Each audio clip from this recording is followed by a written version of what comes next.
Hi everyone, আমি পায়েল। তোমরা সবাই কেমন আছো? আশা করি অনেক ভালো আছো। আমি অনেক ভালো আছি।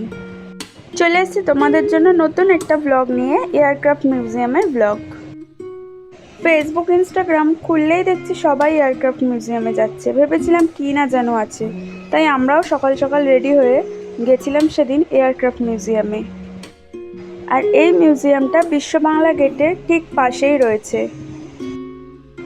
মাত্র 30 টাকা করে টিকিট কেটে তোমরা ভেতরে যেতে পারবে এই মিউজিয়ামটার।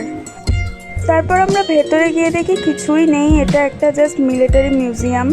একটাই খালি মিলিটারি প্লেন রয়েছে, আর রয়েছে বাচ্চাদের জন্য কয়েকটা স্লিপ, দোলনা, এইসব।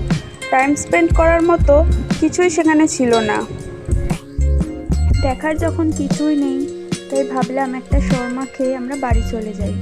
তাই আমরা দুজনে মিলে খাওয়া দাওয়া করে চলে গেলাম বাড়ি। তাই যারা ভাবছো এয়ারক্রাফট মিউজিয়ামে যাবে, অনেকটা টাইম কাটাবে, তারা প্লিজ এই মেন্টালিটি নিয়ে যেও না, কারণ সেখানে কিছুই নেই প্রায়। আজকের মতো এই পর্যন্তই। Tata, bye bye. দেখা হবে আবার পরবর্তী ব্লগে।